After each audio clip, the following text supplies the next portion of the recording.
Olá! Estamos aqui no nosso quarto episódio, mas antes disso, nós estamos aqui no canal Conhecer para Transformar. Tem vários outros materiais fantásticos, tem os outros livros, assistam. E como o nosso é o quarto, como eu já falei, tem os três primeiros que, se vocês não assistiram, assistam, porque é importante. Hoje é a última parte do livro Um Médium de Transporte, de Oswaldo Polidoro. Então vamos começar a nossa última parte. Todo livro gira em torno de pessoas das mais diversas situações, com histórias de vidas distintas, sendo a grande maioria querer fazer o certo na carne e fora dela. Sempre bom lembrar que a comunicação entre os planos sempre existiu e sempre existirá. Não importa se a maioria aceita ou não. É de Deus e é uma ferramenta valiosa para ajudar a todos os filhos de Deus. No amai-vos uns aos outros não cabem os conceitos de raça, credo, religião, política, etc. A melhor maneira de atingir a finalidade é imitar o Cristo Jesus. E como podemos fazer isso? Vivendo as leis de Deus, orando para os outros no meio dos outros. Orações de pensamentos elevados, em prol do bem e do bom, usando sadiamente a revelação, ou seja, não fazer para os outros o que não gostaríamos que fizessem para nós. Vamos agora falar da volta para a casa espiritual de Cabral. Cabral, que teve uma encarnação que usou todos os seus recursos, fazendo o melhor que podia, começou a sentir o peso da matéria. Os dias transcorriam calmamente. Nas palavras do autor, a vida transcorria suave e bela, emoldurada pelas alvuras espirituais que jorravam dos contatos astrais. Sentia que alguma coisa crescia dentro de mim. As dificuldades da matéria aumentavam, a força física diminuía, mas o poder psíquico crescia e expandia. Enquanto o melancólico entardecer da vida se acentuava lento e paulatinamente, o brilharéu de uma próxima alvorada se fazia vislumbrar de pouco em pouco. Cabral descreve que não morreu, pois não parou um minuto. Saiu da carne e continuou trabalhando.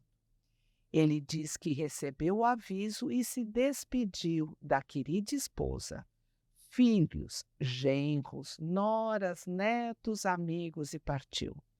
Não ficou para ver nem o enterro. Vejam só que maravilha isso, né? Não ficar nem para ver o enterro. Recebeu o aviso, agradeceu a todos que estavam à volta, se despediu e voltou para a casa espiritual. Olha que coisa! Um dia todos nós iremos fazer dessa forma. Que é uma coisa mais maravilhosa do que isso? Não tem, né? Ele, após 3 dias da passagem, junto com a espiritualidade e a Ana, viram o erro cometido e quanto machucaram as pessoas queridas, e a vergonha de terem causado tamanho sofrimento. Mas também receberam a informação que as pessoas que foram machucadas pelo desvio deles estiveram no caminho de sua última encarnação e que ele esteve na a condição de ajudar, como Terêncio, o filho da Ismênia, o Pedrinho, seus filhos que vieram, muitas outras pessoas que eles ajudaram e que estavam, de uma certa forma, vinculados àquela encarnação deles. Então Deus dá todas as chances e cabe a cada um aceitar ou não. Todo desencarne deveria ser assim. Perceber a sua hora, agradecer a todos que fizeram parte da encarnação e voltar para casa, consciente que não fez tudo certo, mas que tentou fazer o melhor. Não precisa espernear, sofrer. Claro que os entes queridos irão sentir falta, saudades, mas a consciência de que é um até logo ajuda muito neste momento. Fazemos festa quando um irmão chega à carne. Agradecemos a Deus a chegada desse espírito. Deveremos fazer o mesmo na saída.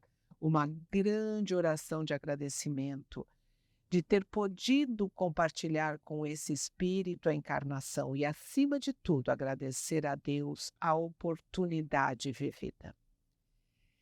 Bendita lei reencarnacionista. Oxalá bem a entendam os homens, por ser a válvula retentora e evolutiva de fato. Isso é uma palavra de Oswaldo Polidoro. Gostaria de usar a frase acima do autor para pontuar que a espiritualidade não é religião, é um caminho para a evolução, para o autoconhecimento, para desenvolver o amor e a bondade, para entender os porquês das vidas na matéria e fora dela, para levar o filho ao Pai. Quando estamos na carne e as agruras do mundo material estão à nossa volta, muitas vezes não percebemos o quanto estamos envolvidos e o quanto erramos por achar que é o melhor naquele momento. A vida na carne é breve, mas tudo o que fazemos, seja pelo nome que for, como amor, ódio, sobrevivência, etc., se atrapalharmos ou prejudicarmos alguém, somos responsáveis e temos de ressarcir. Como mostrou no livro, onde Cabral teve condições materiais e não foi mesquinho, dividiu, ajudou, foi um trabalhador na matéria e na espiritualidade, e desta forma ressarciu dívidas contraídas em vidas pretéritas, sendo um exemplo de conduta. Mas temos também trabalhadores como assim a Marta, o Terêncio e outros que, com poucas posses materiais, também fizeram um trabalho de ajuda com amor, respeito, dando o que tinham e podiam. A espiritualidade não pede o que não podemos dar. Ela espera de cada um de nós o que temos de melhor para dar e pronto. Simples assim. Importante frisar, fazemos para o melhor e não para conseguir mérito, e sim para ser um trabalhador da seara do bem e do bom, em nome do nosso Pai. Lembrando que a revelação ou a comunicação entre os planos se dá em todas as faixas espirituais, seja encarnado e desencarnado, seja entre faixas de desencarnados. E todos esses trabalhos são subordinados aos trabalhadores da mensageria divina, que coordena e o merecimento dos participantes. Muitos filhos de Deus ajudam da maneira que pode e não da maneira que quer. Muitas não aceitam a comunicação entre os planos, mas estão ajudando e fazendo o seu melhor. E a espiritualidade vão ajudar da melhor maneira possível. O trabalho é grande, as necessidades são muitas e todos que têm boa vontade de fazer o bem recebem a ajuda necessária para continuar esse empenho. Um dia, todos irão entender o caminho do bem e do bom. Importante é usar a inteligência com amorosidade e fazer o que pode, lembrando que as pessoas fazem o que pode, repetir, e não o que querem. Infelizmente, a grande maioria não se conhece e nem procura se conhecer. Faz uma ideia de perfeição que não é e nem chega perto. O ser humano, para se lapidar, precisa se conhecer, ou seja, entender suas reais capacidades e também deficiências. Desta forma, fortalecendo as capacidades e eliminando as deficiências. Orar para os outros no meio dos outros é um mistério. Importantíssima essa frase. No capítulo Consequências Santificantes, o autor começa: as luzes que a revelação esparge sobre as almas, encarnadas e desencarnadas, alcançam um montante que ao homem não se fará pronto aquilatável. O homem não tem ideia da extensão de um trabalho de comunicação entre os planos. Ele também informa que a armadura grosseira da matéria e o local ainda pouco iluminado do espírito prejudicam muito a consciência dos filhos de Deus que estão em evolução. E dá uma informação alarmante, que a revelação no planeta até hoje mais serviu aos planos erráticos inferiores do que mesmo ao plano carnal. Todos têm de trabalhar em prol do bem e do bom, usando sadiamente a revelação para produzir maravilhas, ajudar o próximo, sem saber especificamente quem é, só importando entender que é um filho de Deus, como nós, e que neste momento tem o merecimento de receber a ajuda. Deixar de trabalhar pela eclosão da luz interna é o maior crime que se possa alguém tornar-se responsável, por ser a secura interna motivo de desserviço causado à confraria em geral. Triste é o fato de não ter, mas triste é o fato de não poder dar. O livro também aborda o trabalho espiritual na matéria e a responsabilidade dos trabalhadores, principalmente do dirigente de trabalhos, que tem de ser um executor fiel do trabalho, ajudando aos videntes a terem as mais nobres visões e a manter o trabalho firme para todos os médios poderem agir, e principalmente sem fazer conchavos com ninguém, por nenhum motivo. No trabalho espiritual, todos são subordinados a Deus para o melhor. A força do pensamento, junto com a amorosidade em prol do bem e do bom, fazem toda a diferença na execução do trabalho. Repetindo, Deus está no íntimo de tudo e de todos, e viver em estado de oração é tentar imitar o verbo exemplar, Jesus. Entender e tentar viver na medida do possível os 10 mandamentos. Estes, claro, praticar sadiamente a revelação. A frase "o bom discípulo espera produzindo o bem" tem tudo a ver com a evolução, mesmo sem saber a missão. Faz acontecer da forma que pode, sendo exemplo e ensinando o que sabe. Mas também sabemos que não é fácil. Afinal, nosso lindo planeta está ainda com muitos conceitos errados, que precisa mudar. Mas que não será do dia para a noite que isso vai acontecer, gente.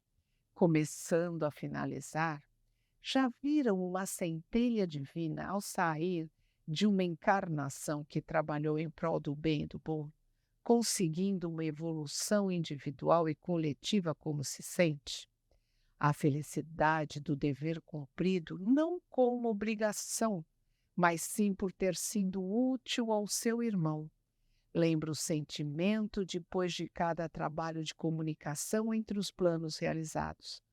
O sentimento de agradecimento por ter podido fazer algo em prol do bem e do bom, além de todo o aprendizado recebido. Claro que em uma escala muito menor. O grande foco de atraso é em ambientes inferiores, onde conceitos errados vibram de maneira muito negativa. E é nestes ambientes que o Consolador opera sua grande função estimuladora de levantamentos em geral, por lançar legiões de seres na senda verdadeira, no caminho do alto encontro. Junto com os nossos irmãos espirituais, o pouco que fazemos é tão festejado. É um sentimento de amor tão lindo de união fraternal. A humanidade está passando por momentos críticos e de desvirtudes e negatividades em geral.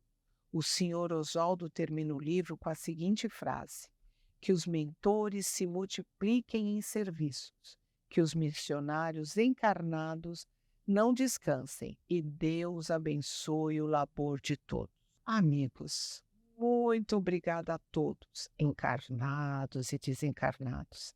Ninguém faz nada sozinho e tive muita ajuda.